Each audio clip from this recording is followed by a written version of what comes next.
Selamat pagi anak-anak. Kita akan belajar firman Tuhan melalui buku renungan pagi anak, Identitas. Hari ini tanggal 3 Juni, judul renungan kita, Kristus saja. Mari kita awali dengan doa. Bapa di surga, kami akan belajar firman Tuhan. Tolong kami supaya kami dapat memahami firman Tuhan. Dalam nama Tuhan Yesus kami berdoa. Amin. Anak-anak, ayat inti renungan pagi kita hari ini diambil dari kitab Efesus pasal 2 ayat 10.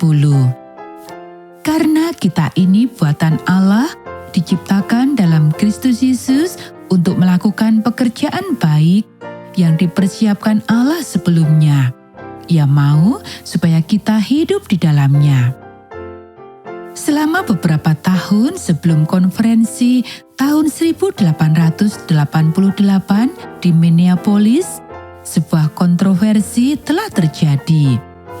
A.T. Jones, E.J. Wagoner, dan yang lainnya berargumen dengan kuat bahwa keselamatan kita adalah melalui iman kepada kasih karunia Allah saja.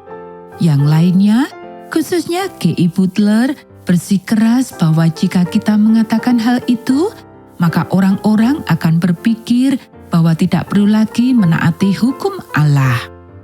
Ketika konferensi tiba, Penatua Butler mengirim surat dan tidak datang sendiri.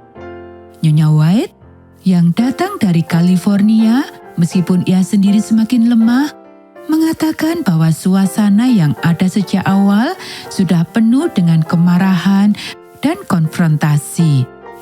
Ia mengatakan bahwa Wagoner dan Jones mempresentasikan studi dan kesimpulan mereka sebagai pria-pria Kristen dan memohon kepada para peserta konferensi untuk bersikap seperti Kristus dalam sikap mereka dan tidak menjadi marah atau memecah belah hanya karena mereka tidak semua setuju.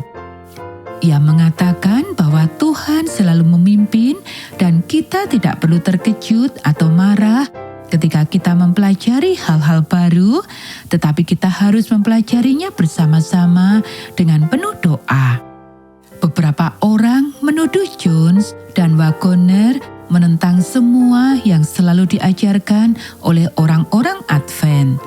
Tetapi Nyonya White berkata, Penatua E.J. Wagoner memiliki hak istimewa yang diberikan kepadanya untuk berbicara dengan jelas dan menyajikan pandangannya mengenai pembenaran oleh iman dan kebenaran Kristus dalam kaitannya dengan hukum Taurat.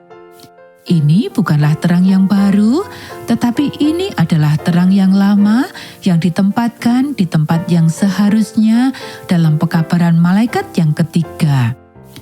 Ini bukanlah terang yang baru bagi kepadaku, karena hal itu telah datang kepadaku dari otoritas yang lebih tinggi selama 44 tahun terakhir.